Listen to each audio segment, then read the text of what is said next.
What's up, ass clowns and clownettes, and welcome to the fucking circus. We're the Juicebox Heroes, and that was a very weird intro. I'm Parker. And I'm Cody.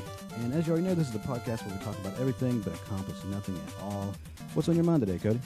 Well, Destiny 2 is on my mind. Yeah. Destiny 2 just got, what a way to jump right into it. Destiny 2 just got a trailer released yesterday. The first official trailer, I'm pretty sure. Microsoft released a teaser trailer 2 days ago, the 29th, I think, 28th maybe, of Destiny 2. It was kind of just, I'm not going to pretend like I know character names because I don't, but the villain, the robot villain that's kind of sarcastic and stuff, released him in a bar. He was having a drink, throwing some anecdotes around. Yeah. And then he goes out and starts fighting. But Bungie released the trailer on the Destiny game YouTube channel yesterday. And yeah, it seems like we've not seen gameplay. I can't imagine they're going to innovate on it that much. But the trailer seems to be taken a little bit more lightheartedly, which is pretty nice. Because Destiny's a pretty serious game, I guess. They took it kind of seriously as far as the story goes. But this one seems to be like it's going to be a little bit more lighthearted. Yeah. I think it looks really good. I think they're going a good route for it. It's been like I'm glad they finally revealed it to everybody officially, but it's been like the worst kept secret in gaming for the past 2 weeks. Yeah, and I mean, it's release. What is it going to be released? I think in September. So it's weird that they just started now. Usually teaser trailers start about 8 months or so before the game comes out, but they kind of let it simmer for a little bit. Some things I might get into Destiny 2 because it's a fresh game. Destiny 1, I had some problems with it. I didn't really like the fact that you had to grind so much to get the multiplayer unlocked, really. Yeah. Because I guess it's kind of their way of, forcing you to play the game, play the story mode, I guess, in order to get things unlocked. But then I found out when I reinstalled it recently, because I want to play the Crucible. The Crucible is where I want to go. If I want to do the story stuff and the raids and stuff, I'm going to do that with friends. But I'm not going to do that solo. So I'd like to have the multiplayer to my disposal normally. So one thing that's weird about it is they put most of the modes behind a paywall.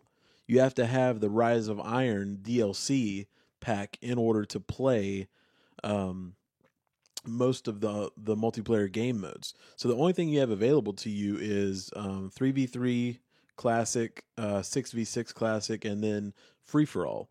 And the two modes that you can play with a team are only objectives.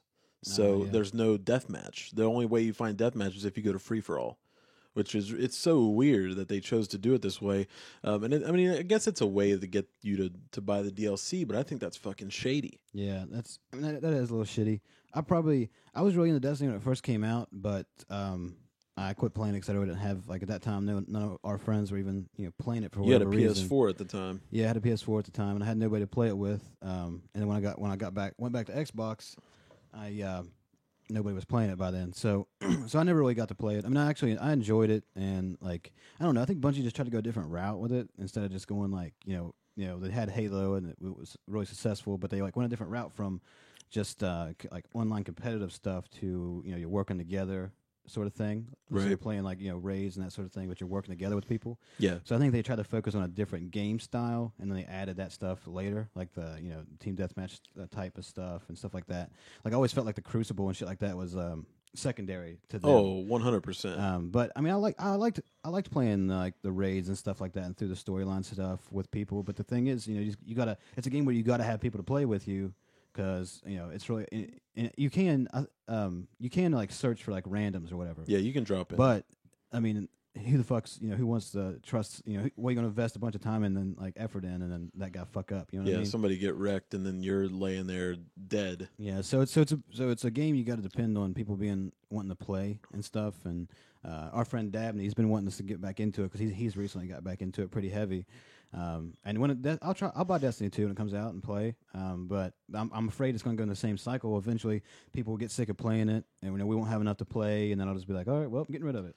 So. Yeah, I hope that the content is there this time, because I think that's what stopped a lot of people, because the first DLC didn't come out for a while. you max your character at 40, and then there wasn't really anything to do. You can do the raids, and I think that's one thing that they need to figure out. Because Dabney told me that you have the raids, you can do them one time a week, but you can do them as many times as you want, but you can only do them one time a week and get loot from it. Yeah. Which is weird. Like, it's so weird. Like, why wouldn't you be able to get, maybe double loot? Like, every time you go in, you need to be able to get something, even if it's lesser items. Maybe you get the good stuff the first time, but it gives you a motivation to do it, because the raids are the big thing that keeps people, the end game that keeps people interested. But for me, it was like, okay, so I get my character, then I rank it up to 40, then I get the light level up. But then what the hell do? You do weekly raids and that's it? Like. Yeah. It's. I think we see. I don't know. I mean, there's a lot of people that love Destiny and love that style of game. Yeah. And I like it. But I'm coming from like a FPS background where we played Halo our whole lives and stuff. So I don't necessarily see it as like, raids is like my favorite thing to do. But some people love it. When Destiny came out, like obviously there was a group of people waiting for a game to be like that, to be online, to where they could be work with friends, storyline type thing, like with a first person shooter aspect to it. Apparently, there was a bunch of people waiting on that because it's been successful.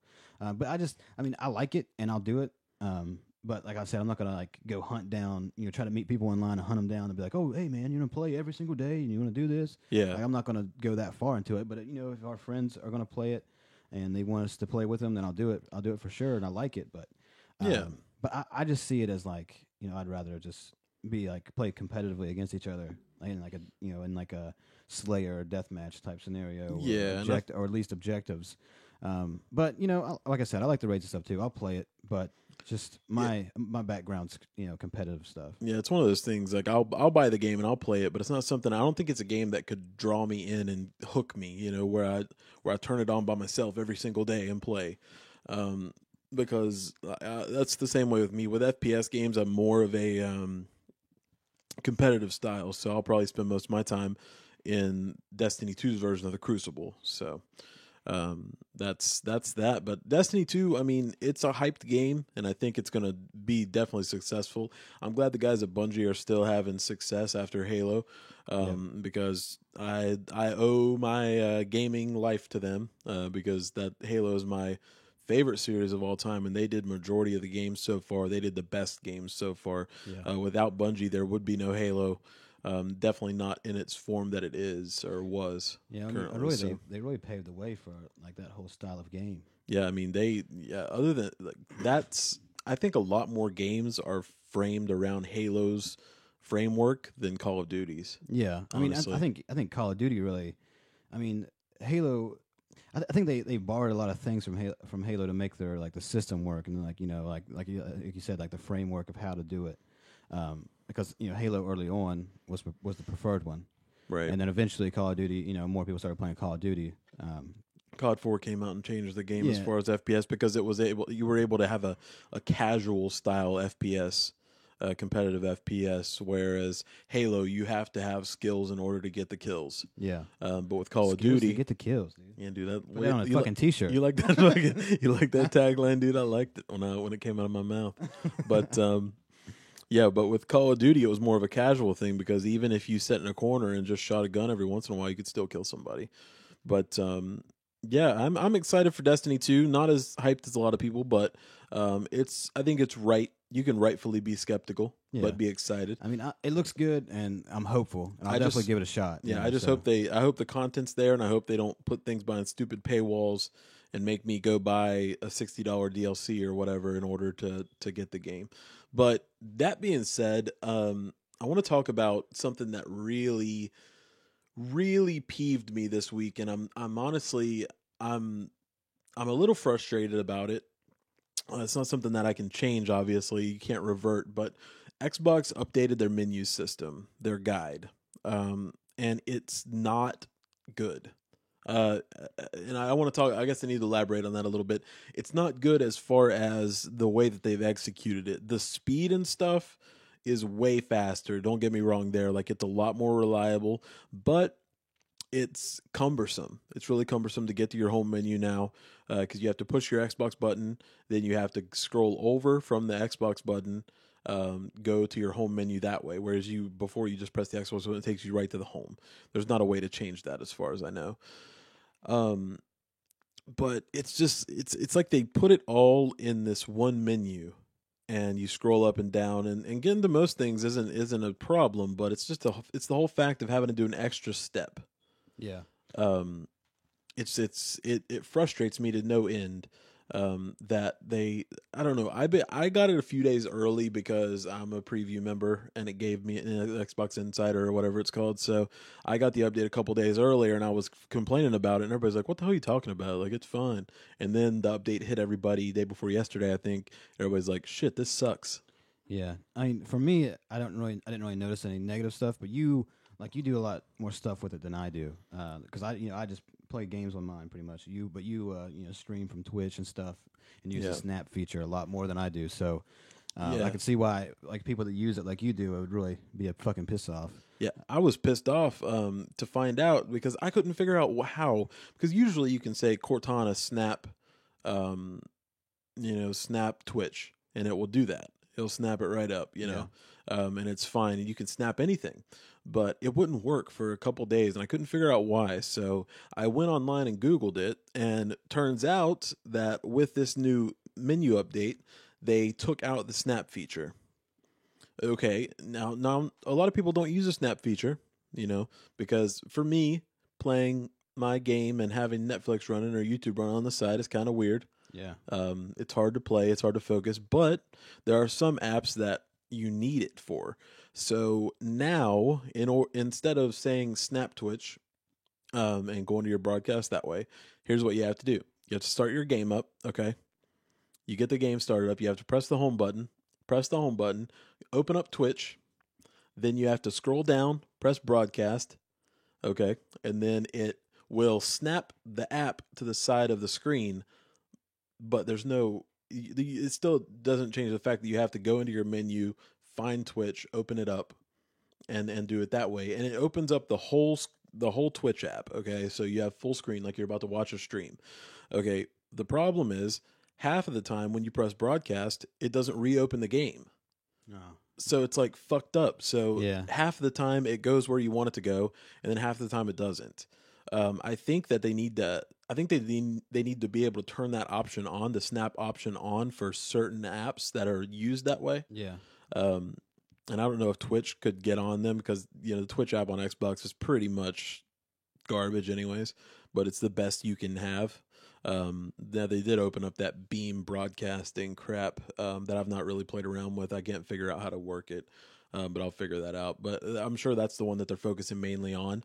But the fact that I can't just say Cortana Snap Twitch or Cortana Snap YouTube is a piss off. It pisses me off. Yeah, it's pretty fucking annoying. And the fact that it's so unreliable as far as if it's going to open up Twitch the right way and keep my game up that I can stream it or not is also frustrating.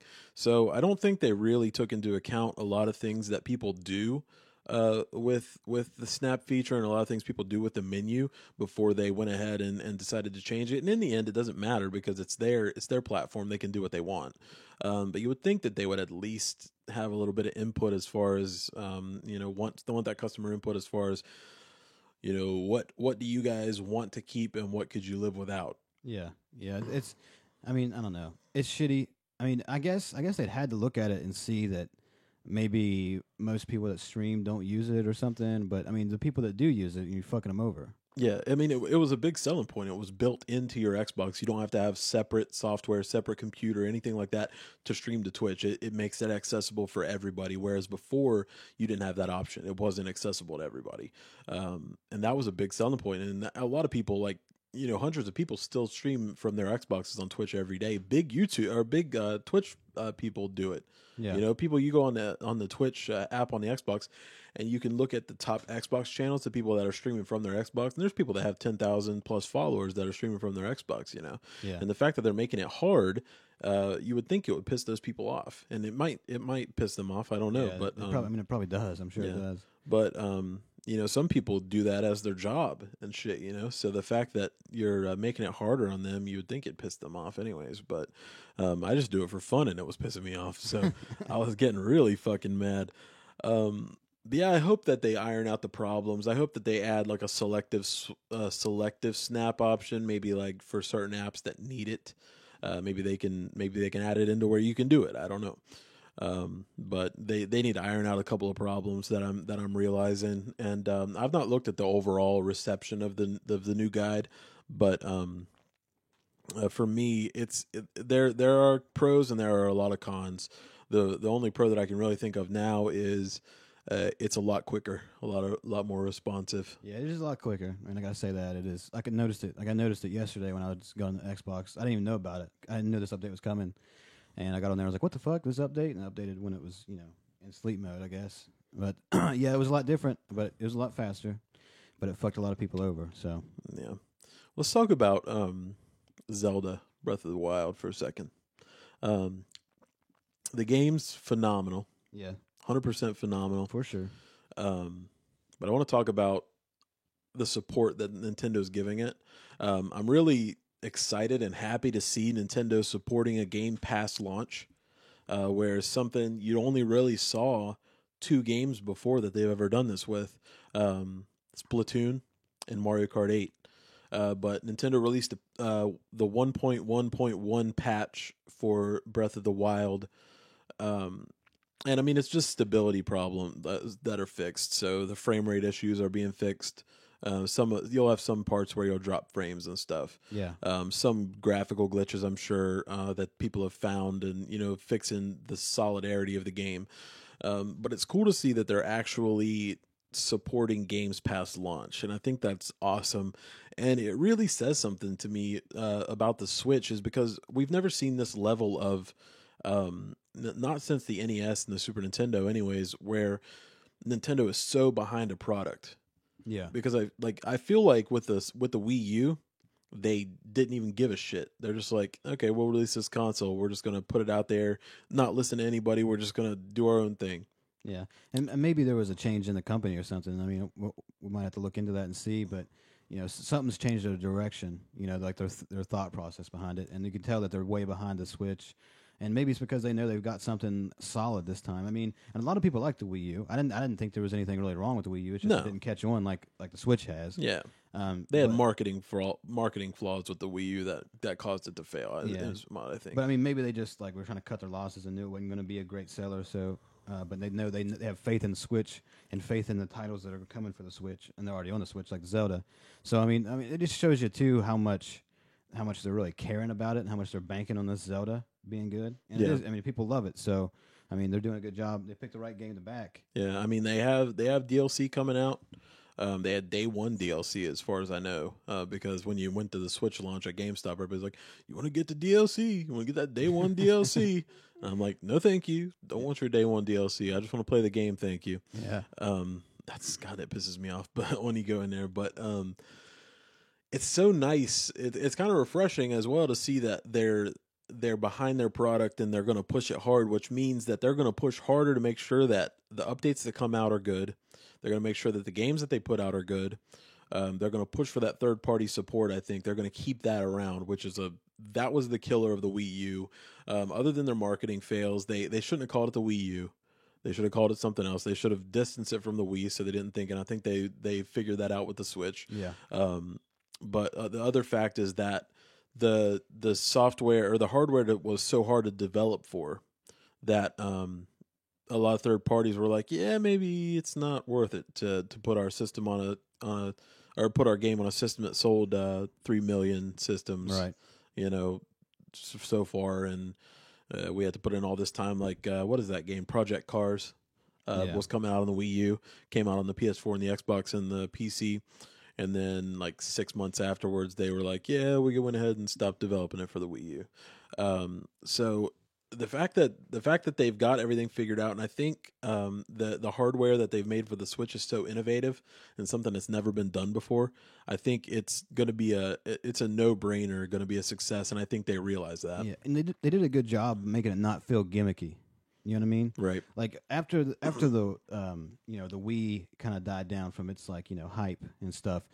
Stuff started. People looked at it and started thinking like I personally felt this way. There's a lot of good games on the Wii and it was a lot of fun to play, but like some of the games and some of the it was revolutionary. when it came out. Yeah. And then looking back at it, it's like, oh, that kind of feels like gimmicky, like they were just coming up with something that get hype on it. The problem is there was so much shovelware on there, like games that people were pissing out. They're like, "Oh, look, we programmed something where the ball goes from one corner to another. Another bowling game, fantastic." Yeah, you just fucking swing the Wiimote. Yeah, try to do it. It's a lot of that shit. Yeah, so like that felt really gimmicky, but they did a good job. It's like it's a new like product. You know what I mean? It's different from everything else. You never seen anything like it, and at the same time, it still feels solid. Yeah, that's one thing that I love about Nintendo is that they continue to innovate.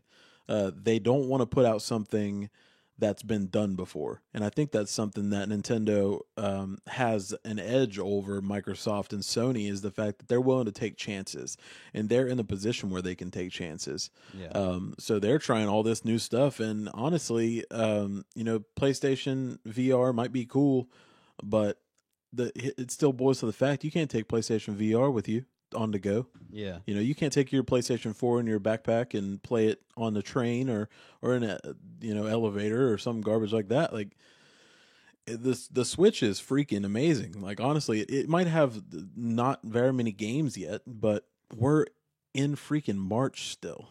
Yeah. So people are hounding it for not having many games, but we're in March. We're like less than a month away from release so far. Well, I mean, think about when the Xbox One came out. There wasn't that many games for it either.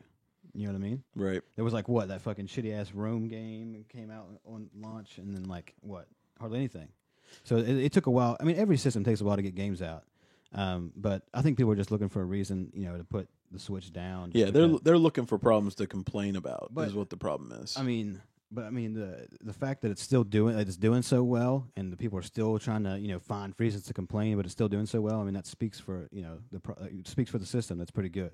Right. So I mean, I think it's pretty good, and I'm glad they're supporting their games, and it's good to see them kind of get some of that action in the console world. And it's not always just Sony and Microsoft. So it's good to see. Good to see them do well. Yeah. So, man, I want to talk about something that's kind of sad. Actually, really sad to me, anyways, because it's something from my childhood that's now something from your childhood too. It's going away. So Mad Catz has officially filed for bankruptcy, voluntary bankruptcy. So what that means is they saw the problem coming, so they went ahead and acted on it rather than being forced into it by not actually having any money. So what does this mean? Okay, so basically, when you file bankruptcy, it means that you have too many bills to pay. Basically, there's too much money that you owe and you don't have it to pay. Yeah. So you have to file bankruptcy, which takes away all of that for the most part, and you don't have to worry about it. So on the 30th of March, all of the higher-ups in Mad Catz have officially resigned. Basically, the subsidiaries of Mad Catz are gone as well.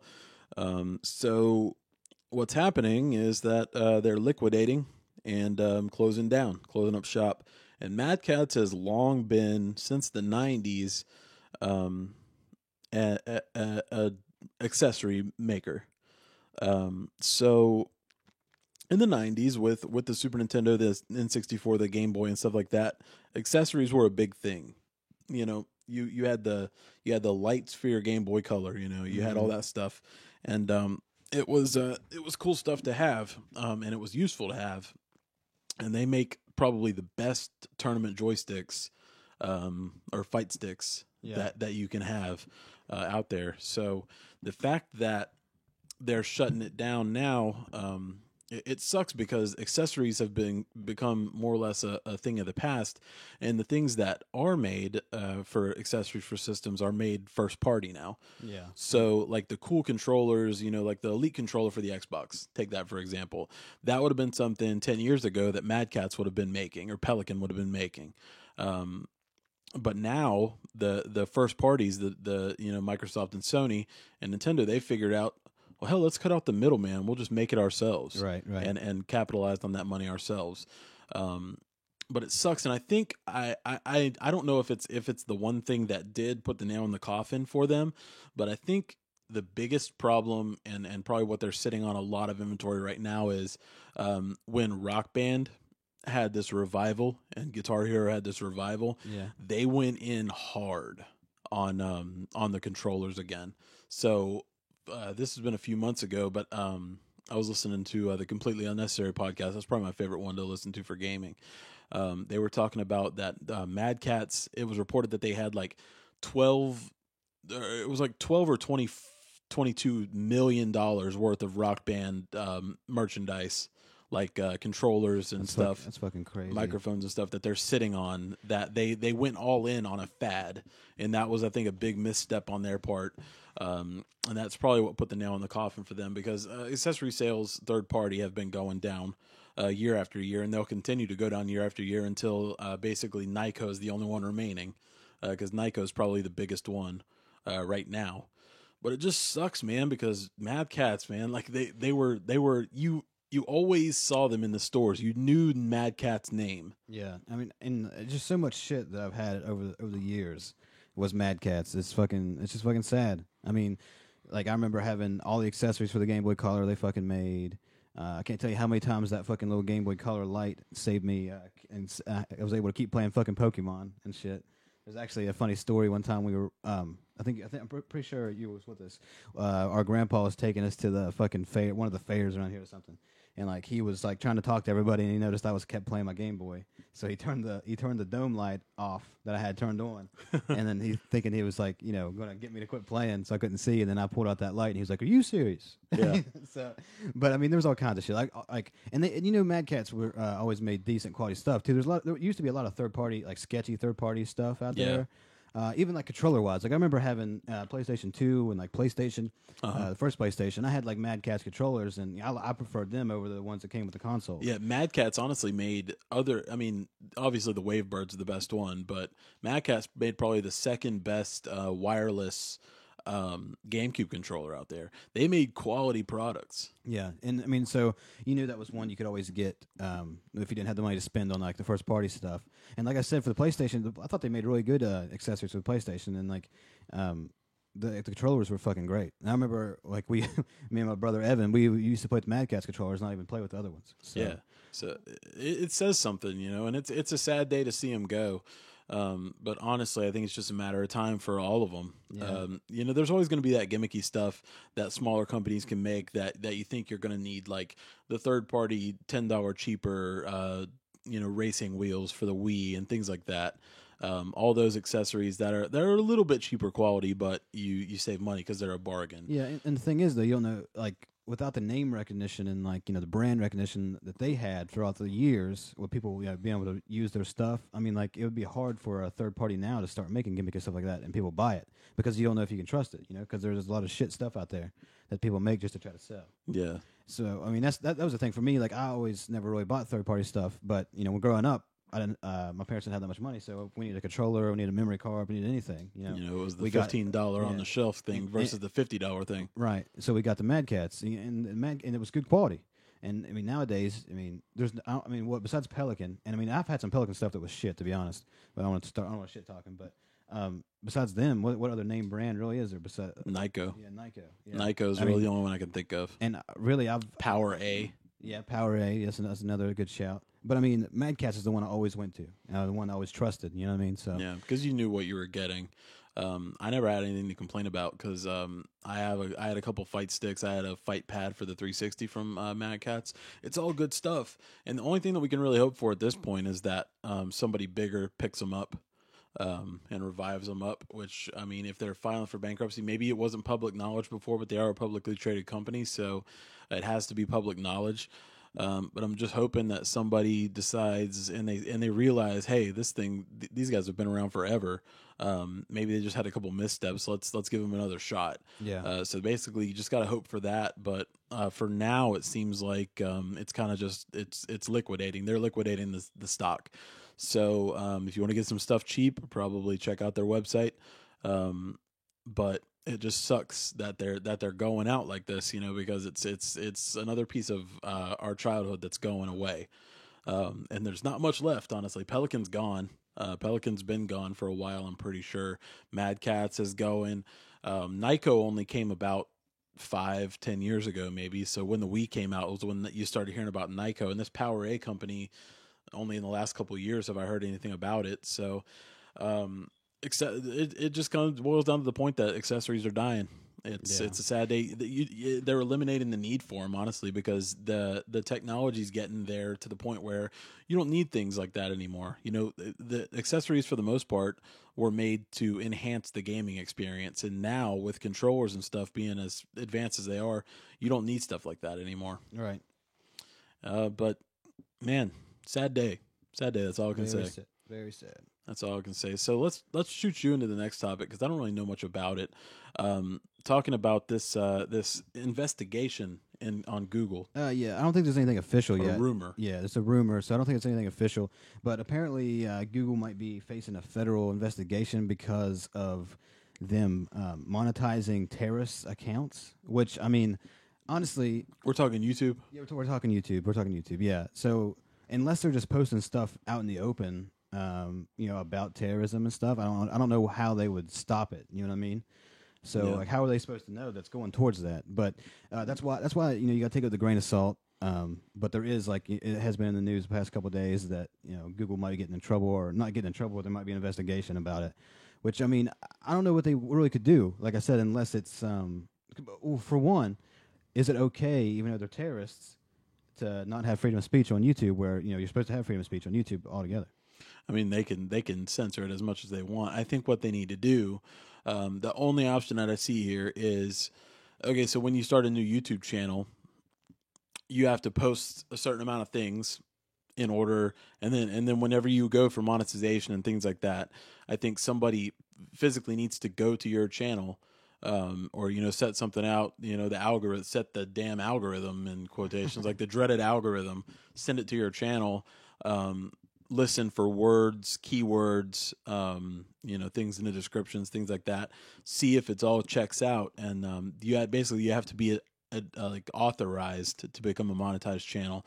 Which nowadays, like right now, as long as you have an address and a bank account, you can monetize your channel with one video on there. Right. And I think it's stuff like that. Maybe, if the algorithm picks up that you said this word or this word so many times, maybe they're like, it raises a red flag and they investigate you like that. But it's been a pretty open-ended system as far as it goes so far. I've not heard about any of this stuff, but it's just been the past couple of days that as the rumors are started, and all those news sites that just wait for something big sounding to happen. Wall Street Journal. Yeah, they've been reporting that shit. So it's just I don't think there's any way to really they're not gonna get in trouble. Yeah, they're not gonna get. They probably won't get fined or nothing if there is an investigation. No, they've got tons of money. But it might cause some changes to make it harder for people to get stuff monetized, which, I mean, kind of sucks because it'd probably be everybody. You know what I mean? Probably a little stricter. They have to be a little stricter. Right. I mean, for everybody, which kind of sucks. But, I mean, if it means not... If you got to do that not to fund terrorism, then I guess I'm okay with that. Yeah. You know what I mean? Yeah, you need to... There has to be something in place that's a little bit stricter. But if you're not doing that kind of stuff, then you have nothing to worry about. Yeah. If they chose to do something like that, where a lot of times the viewers will flag that kind of stuff. And if there's so many flags on a video, obviously they'll demonetize it. But they don't take it down for the most part. They'll demonetize it, and then I think they kind of bank on you taking it down. Yeah. But like you'll notice. PewDiePie has to do that a lot. Like he'll have re-uploads of the same video because people will false flag his videos and stuff, or flag him for things that they think are wrong. YouTube will demonetize it. He pulls the video down, re-uploads it in order to be able to get the revenue off that video. So it's weird. That's a weird situation, man. It's something that you don't really think about every day. And it's I guess it's a reality. Yeah. So. But I mean, it's a tough line to walk between taking people's freedom of speech away, and because I mean, there might be somebody speaking on the same views, but just not as extreme. Right. And then you worry about, okay, what if it's just a YouTuber talking about his views in that way? What if because it has that many these words in it, in this order or whatever, however many times, then they might not be able to monetize their stuff. So it's going to be a little harder. Of course, I mean, I guess there could be like another review process, maybe, if it flags it, and then the person goes and physically checks that shit out. Yeah, it's like, okay, well, hold on, let me see for sure. Yeah, and then they make a decision that way. That's the big issue, and I think for somebody to blame's sake, they use a computer program for that, because somebody could watch that video, they might have a biased opinion or something like that. A computer's unbiased, whereas a person is a person. They have biases, and people are aware of that. So you could get the brunt of the blame for that, for letting something like that go on. And I think I'm all for freedom of speech, and you should be able to say what you want, but at the same time, in the past few years, acts of terrorism are coming so frequently that I think at a point there has to be a little bit more a harsher censorship. Yeah. I don't think it's a way we can get around that. That has to be a thing, because especially over the last 3 to 4, 5 years, acts of terrorism have become, a really big issue, with bombings and things like that, shootings and all this stuff. So I think it's a good thing if they inputted something like that, and maybe it's a good thing that they're getting in trouble a little bit, because it'll cause them to be a little bit more harsh. Hopefully it doesn't trickle down onto the smaller people like that are doing the harmless stuff like gameplays and things like that. But if it does, hopefully it's not too harsh on those guys, namely us. Don't screw us, YouTube, please. If it does, then there'll be a big uproar about that, and then they'll have to find a happy medium anyway. So, it'll be okay. If it does make it a little harder to get monetized or whatever, then I'm sure it won't for very long, because people will start complaining about that then. So, but I'm sure they'll figure it out. It's a weird scenario, because it makes Google look like bad, like the bad guy, but really, maybe they should be more strict and have a way to find out that kind of thing. Right.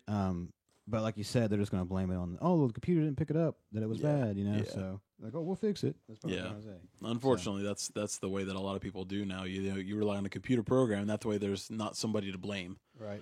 To get them in trouble. But hey, man. So let's talk about that experience we had last Saturday. Yeah, we did something. At least I'll speak for myself. You might have wanted to go. I did something I never thought I would fucking do in my life. We went to the Rocky Horror Picture Show. Is that I get it right? Rocky Horror Picture Show. I always mess up the words somehow. I always say like show. I don't know. I always fuck it up. But anyway, yeah, Rocky Horror Picture Show. There we go. I've never even seen the fucking movie. I had no idea what it was about. Of course, people told me like, that's about transgender guy, right? And I'm like, no, I didn't know that. But we went. I never thought I would go. Never thought I'd have a decent time, but I actually had a decent time, surprisingly. It was a little off-putting, a little strange, because you've never been around stuff like that before. But it was okay. It was a good time. There's the people that do and it was we should say too, it was like a shadow casting. So the movie was in the background of this like little, it's like where it was is it's an old movie theater somebody bought and kind of turned it into like a dinner theater, which is pretty cool actually. We've never went, but I want to go. Yeah, it was awesome. But they usually play like old movies and stuff anyway. But anyway, they had the show there, so they had on the screen they had the Rocky Horror Picture Show, the movie, and they had people acting it out in front. So you're kind of watching both things. So people, the same time the stuff would be going on in the movie, they would be acting it out in front of them. So it was a little off-putting. Grouping of some different people there. All people. They all seemed to be nice. So and they didn't be like, what are those guys doing here? Right. So they were accepting of us being there. But it was a good time. Honestly, it was like I said, it was a little off-putting at first. I could tell it was like bothering you a little bit at first. But once you get there and you realize, hey, that's what they like to do. They're humans, whatever. It's just a weird culture, I guess. It's not like I don't care. Be who you want to be. Honestly, it doesn't bother me. At all that you want to be somebody, but you got to think it's show business. They're doing that because they love what they do. But for me, it was it was honestly like a different level of an experience for me, because watching a movie is watching a movie. It's the same, but having like a live show going on. No matter, obviously they're acting pretty shitty, but I think they're more or less doing it on purpose for the laughs. Right. But it was more entertaining that way. I don't know if I'd want to watch very many movies that way, but with the Rocky Horror Picture Show, it was kind of cool to get that different level of entertainment going on. I think there's just such a big cult following at that movie that those people like they've always loved that movie, right? Because they identified with that movie. Yeah. So like you could tell everybody doing the shadow casting. All the people in the crew like loved that fucking movie, and they've probably seen it fucking hundreds and hundreds of times. Oh yeah, I mean you have to in order to be, because they're lip syncing the words and stuff to the script and stuff like that, so they're aware of what it's saying. But honestly, like it was the guy that runs it. Like there's probably like 10 or 15 people in that show. Yeah. And they're selling shows for $8 a ticket or whatever it was. Dude can't be making that much money. Enough to pay his bills and probably pay the cast a little bit. It must be a labor of love for the most part. Yeah. Because I can't imagine him making that much money, but it says something for people. They're still watching this. Kind of made me realize that people still follow the dream. Yeah. I mean, you could tell they're having a fucking great time and stuff. I mean, so that's cool. You know what I mean? That's cool. And there was like props that they give you. They give you a little prop bag and different parts of the movie. Was cool. Different parts of the movie, you do different stuff with it and stuff. So I mean, it was pretty cool. Yeah, I got a blanket. Me and Parker got a blanket of toilet paper on us. I was getting a little cozy actually. Yeah, I almost fell asleep. But it was fun. It was fun. It was a cool experience. I'd probably do it again. Maybe not with that show, but like another shadow cast. Yeah, I mean, if they ever had one again. I mean, I wouldn't care to see that show. I'd go watch that show again. I mean, it's definitely not my scene, but it's something that doesn't bother me. It was such a melting pot of people too. Yeah. Like people people walk in there looking like they would never be into Rocky Horror Picture Show, but yet they are. And there's people that that were into it. There was a girl that actually was in the show that I went to school with that I was aware that was into that kind of stuff too.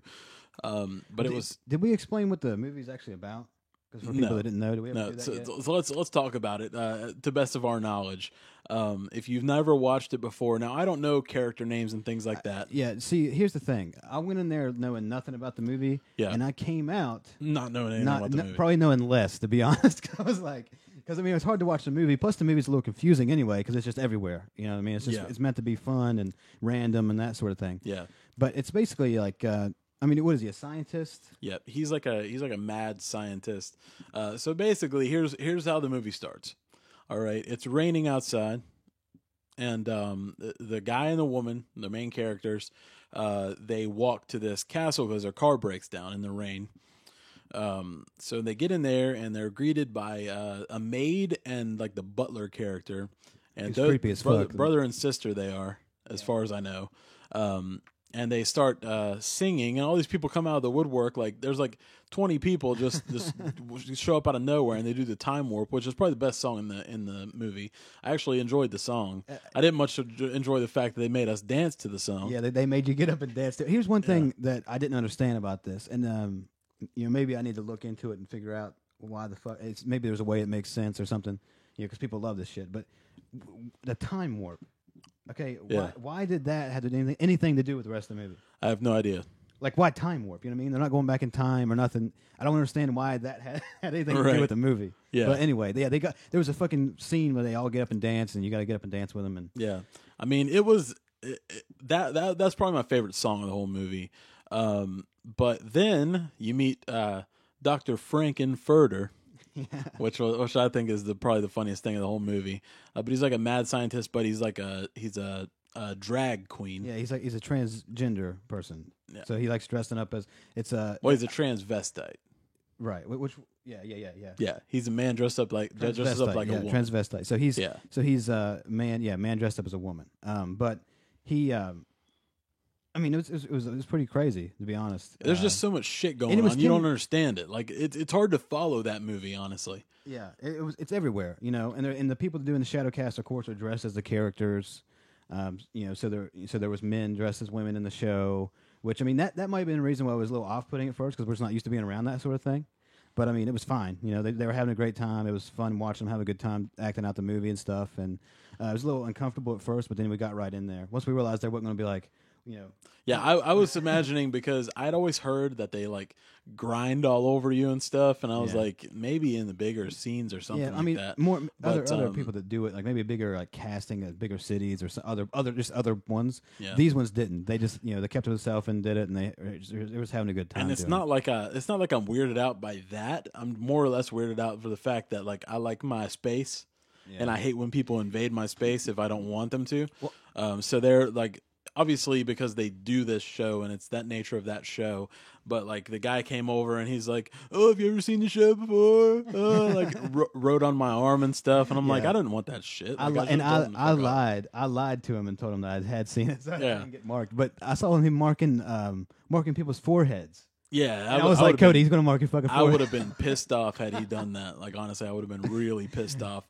But it was cool. I mean, honestly, it was a good experience. I've watched parts of the movie before, but nothing to the point where I could understand what the hell was going on. And even watching the whole movie with the Shadowcast, I still know what the hell is going on. Yeah. All I know, like all I really remember from the movie is the very beginning scene, the time warp. I remember when Meatloaf busts through the wall on the motorcycle, and then I remember like Frankenfurter having sex with both the male and the woman the man and the character. woman, yeah. And then he made that. He's like a mad scientist or whatever, and he created. Rocky. Yeah. That's the character Rocky. Yeah. He made him as a pretty much like That's like his sex slave or yeah, something. pretty much. I mean, he didn't ever explain it, but you can only assume that's what he was making him for. Yeah. But it was crazy. I mean, honestly, I'd probably sit and watch the movie just to try to figure it out because it's interesting movie. But a bunch of random shit happens. Like you said, Meatloaf was fucking in it, and I had no idea. Parker was he saw the damn name pop up and he's whispered to me in the corner. He's like, "Is that Meatloaf like the singer?" Yeah, like I won't do that guy. Yeah, it was him. And Also, I didn't fucking even realize until I saw the credits and the name, but the main character, Dr. Frankenfooter or whatever, that's fucking Tim Curry, which I've seen in all kinds of other shit. yeah, And apparently, like you told me that was his like breakout fucking role. I had no idea. Yeah. No idea that's what it was fucking. yeah. That and It were his two biggest movies, I guess, roles. But he was also in. I remember him a lot from Scary Movie 2. Yeah. He was in Scary Movie 2, and that was probably one of the ones that I remember him the most from because I watched that movie the most. Cool thing to talk about Rocky Horror is that they just came out with that TV show, the Rocky Horror TV show. Oh, they did? Yeah, I think it's on Fox. I'm not sure. I don't know if it's like a series that's going on, but they at least did at least one show. It might have been a recreation of the movie in TV show form. I'm not sure.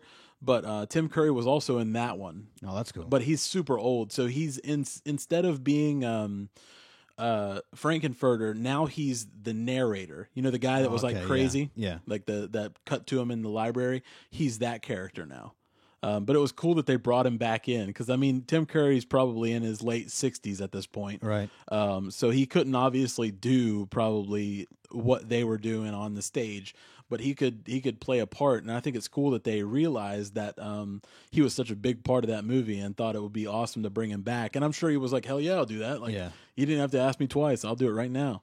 But awesome, man! It was like when I look back on it, I'm glad I went. Yeah. Because it's one of those experiences you probably don't get to do that many times in your life. Right. Some Which, other I mean, stuff. it's something that like most people miss out on, just because they don't want to be around that and it's not their scene or whatever. But to be honest, I mean, like I was worried that like they were going to single us out and know that we were fucking not people who's ever seen a movie or nothing before and come over and be like, "Oh, do you guys understand?" Like they didn't do any of that. Yeah. If anything, they welcomed new people watching it. Right. That's more people watching their shadow castings they're trying to put on. So yeah. I mean, you got to get out there and experience things, man. Don't live in a bubble. That's the way that that's my motto for life. Don't live in a bubble, Get out there and do some things, not everything. Do some things that make you uncomfortable a little bit, because that's how you experience life and that's how you grow as a person, I think. If you stay in your comfort zone forever, you'll miss out on a hell of a lot of stuff. Yep. So moving on from that If deep, we can. that deep segue though. What are we going to talk about? I want that, and we need to talk about the channel. Yeah. Let's talk about the old YouTube's channel. Another week in the bag. Yeah. Another series in the bag. 2 series in the bag, right? We finished up Metal Slug. I mean, is that when we finished up? Finished up Metal Slug. The second Metal Slug, right? Yeah. What came out on Sunday? Sunday was it was the start of the series. Was it? Yeah, it started the Juice Box Battles, isn't it? Oh yeah, that's right. Yeah, Juice Box yeah. Battles. So our first episode of Juice Box Battles. Yeah, that thing went over well. I won. Yeah, you fucking won. No, it was a fucking comeback, and I fucking won. Yeah. I found my character. You just started button mashing. That's No, all. I did not. You were button got- smashing. You were panicking, button smashing. You got fucked up, and you know were it. fucking whatever his name is. Sub-Zero. Yeah, you were Sub-Zero. Dude, Sub-Zero's the only one I can do character. any moves with. Otherwise, I'm just pushing tons of buttons. But I know how to do some moves with Sub-Zero, so it makes me feel a little good. Plus, we got to play one of my favorite games, which is Mortal Kombat 2. I'm really bad at it, but I remember a lot from my childhood. So we actually played on the copy that I got when I was like 6 years old. Yeah. So which was really awesome too. Man, but Metal Slug. Let's talk about that Metal Slug. It's a trucking along little series. We got another one finished up this week. You guys are already going to see the finale. Those are really awesome games to play because they're 2 episodes and they're done. Yeah. You know, about an hour of gameplay. The coin eaters, the coin consumers. Right. Tons of continues, hundreds of continues.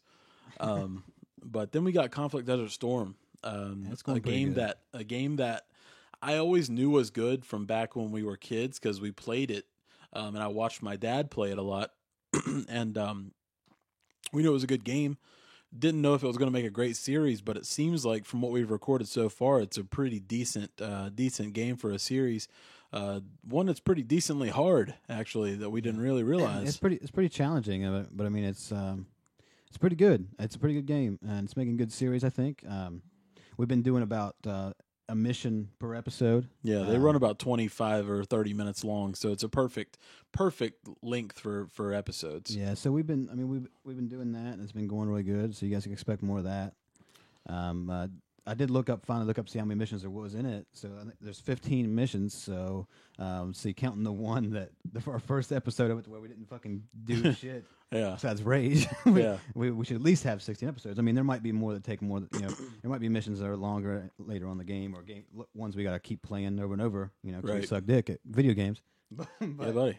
But I mean, it's a good amount of episodes for a series. So Hopefully you guys keep enjoying it because I know Evan was talking about. He was like, I'm glad you guys played that because been reminded of saving Foley, forever, never getting through him because man, that was fucking hard. I would have never figured that out. Yeah, I don't know why there was no direction pointing you to go towards the right. Yeah, So I would have. I wonder how many people played that game as children and were like, "What the fuck is going on?" Yeah, I would have been pissed. Like I could never figure out what the hell's going on with that game. I mean, we would have probably honestly figured it out eventually, but the fact that it took so long was a testament to this game's difficulty. Yeah. And crypticness, really, because a lot of stuff, you only have that yellow arrow that points you in the direction you're yellow going. arrow. So that's fucks up really most it. But for the most part, you're pretty much left on your own to fight all the bad guys with your bullet spreads that shoot in a circle outside, like do the outline of the character that you're trying to kill. Yeah. We did find out that crouching down or staying stationary does help you out with shooting. So don't strafe and shoot or you never kill anybody. Figured that out. Man, but it's pretty good. It's a pretty good game. We got some games coming up in the rotation too. One big thing that we're announcing today that we decided to do is Zelda. We're going to do one mega video on Friday for Zelda rather than 2 days a week dedicating to Zelda because the way that we're looking at it is, everybody and their mothers played Zelda. Most people have beat it already. They're putting out 35, 45-minute episodes daily, finishing the game, and that's fine. If you want to see something played through quickly, you can probably go check out something, that way. But we want to savor the game, kind of enjoy the game over time. So instead of taking up 2 days a week on a series, we're instead going to take up Friday because we've never had a solid Friday video. We've never decided what we wanted to put on Friday so far. So what we're going to do is put like a 45-minute episode probably of Zelda up on Fridays for the time being anyways, unless we figure something else out.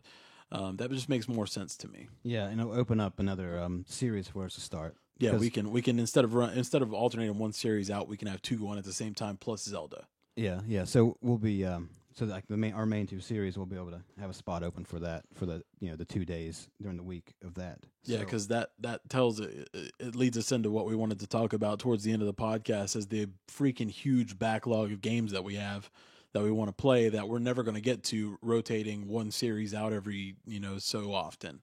Yeah, we got. I mean, there's lots of games we want to play, and that's another reason why we decided to do this with Zelda. Plus, like you said, it kind of maps out our week better because we never really had a Friday set out, like for sure. Besides when we tried to do Flash Game Friday, which is fucking super hard to do. Yeah. But so we decided we're going to do Zelda on Fridays for a while.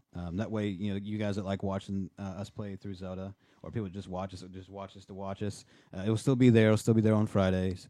But like it's not going to have one of our main two rotating series anymore right now, at least. Right. We're gonna play something else because there's all kinds of stuff. I mean that we want to play. I mean we have a list over there, and it's probably not even a fourth of the stuff we really do want to play.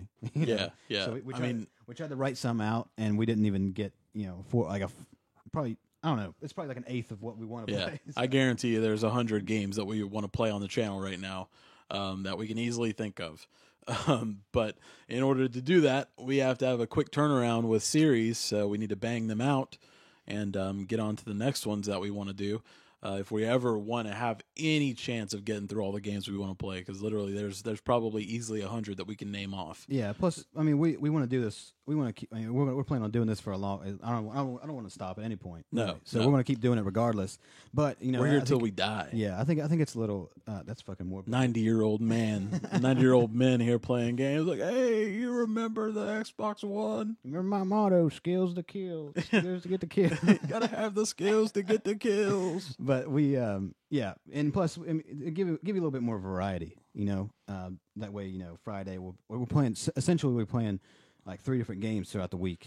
And then of course we'll have the podcast and then our Juicebox battles or whatever series we want to do on Sunday. Right. So what? There'll be like 4 different games played. Throughout the week. We want to tackle as much as we can to kind of give you guys a variety of things to watch, because the one thing we don't want to do is bore you guys to death, and getting the same game every single week for a year gets boring. Yeah, and plus, like you said, there's so many YouTubers. Every YouTuber's played fucking Zelda now. So I'm sure people that watch us have seen other YouTubers play fucking Breath of the Wild. Yeah. So you're seeing the same shit over and over, and I know that gets a little stale. I mean, there's some of you might like watching us play it and seeing our perspective on it, which is awesome. That's why we're going to keep playing it. But we decided, why not get another series in here to play? Yeah, there's no bad thing about variety. So what did we decide on what we're gonna put in place for the next series? I don't know. We talked about a couple of things. You want to start dropping names? We'll drop a couple names. Drop a couple names. All right. Well, don't fucking don't hold us to this. Yeah, don't hold us to it. But one we want to play a lot. One of the first games we said, like when we talked about, we're for sure starting this channel, was Big Mother Truckers. Yeah, fucking laugh if you want, but that's a legit game, no joke. It's fucking fun, and a lot of you probably have never even seen the game, which is so it might be completely new to you. But it was it just on GameCube? No, it was on Xbox and PlayStation 2 as well. Okay, I had it on Xbox, honestly. Yeah, I always played it on GameCube, but Big Mother Truckers is pretty hilarious fucking game. And it sounds just like what it is. It's Crazy Taxi style. Yeah, except you're a semi driver. Yeah, you pick up payloads, you take them to points, and you do it over and over again. But at the same time, the cool thing about it is that changes the game style up and makes it a little bit more hectic is the fact that you're racing against other truckers. Yeah. So your goal is to get the payloads picked up before they get to them, and deliver them before they get to them, because the whole time that you're trying to pick them up, they're trying to pick them up before you, and then when you're trying to deliver them, they're trying to blow you up. It's pretty crazy because it actually has some real world teachings in it too, because of supply and demand. Because you got to take stuff to certain places that need this, and they'll pay you more money. Yeah. So it's honestly pretty cool. Yeah. I mean, it's not meant to be educational, but it is a little bit right between the lines. Yeah, and I mean it was good enough to warrant a sequel. It got Big Mother Truckers 2. Yeah, which a I've couple never years played. after. I've never played that one either. So I'm excited after we play Big Mother Truckers. Maybe we'll play that one too. Yeah, maybe. Or maybe we'll at least try it out. Maybe. We love Big Mother Truckers so much, and there is a badass soundtrack on Big Mother Truckers, but sadly we probably had to turn it off. Maybe. I mean, we can try. We can try and see what happens. Well, yeah. What's the worst that could happen? We get a little copyright claim. Screw it. maybe we can turn the music volume real down so you guys can still hear it. Warner Music Group's going to come at us for Shake Your Money Maker. Well, maybe, dude. I mean, fuck. Random ass Ghostface Killer song. And yeah, goddamn. Def Jam Records comes at us, or Def Island Records, or whatever it was called. There was it was Def Jam, yeah. There was a fucking, like, what was it? Like, fucking 20 seconds solid that we were talking, like, we weren't talking very much. We were trying to figure something out in the gameplay. Yeah. And they were like, oh, nope, there you go. I found it. Ghostface Killer. Can't be putting that in there. Damn it, man. That's sucks, copyright claims. At least they're not copyright strikes, though. Yeah. Because if so, we'd be fucked right now for all this Zelda we've been putting up. Yeah.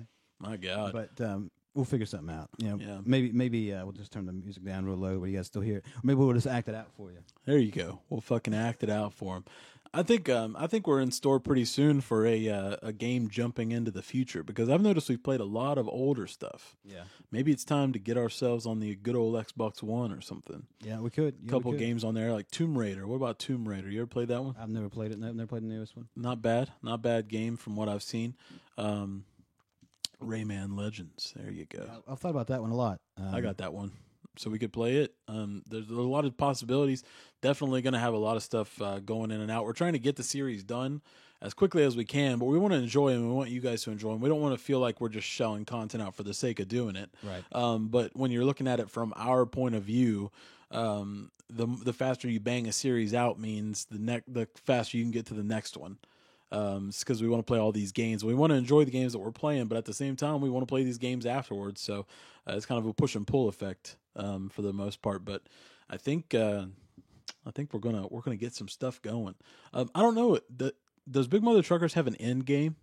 Can you ever beat it? I'm pretty sure. I never beat it. I never either. I was young enough when it came out to where I was just like, "Oh, this is awesome," and just drove around really. Right. And I made a couple deliveries. Yeah. I know there's a main storyline behind it, so maybe we can finish that main storyline that ends or something. Yeah. But I've never done it. So we can check it out. All right. Yeah, we'll have to figure it out, because, like, honestly, I don't remember if there was an end to the game or not, or if you just play forever. I remember there was some storyline, because I remember like, I don't know if it's like your mom or your wife or something is your boss telling you what to do or something. I don't know, big old fat lady. Yeah, I remember that. I don't fucking remember, but we'll figure it out. We'll figure it out. I think that's probably going to be the one. Yeah, but we've been having a lot of fun. A lot of fun with the channel. Stuff's going smoother now that we're starting to figure shit out.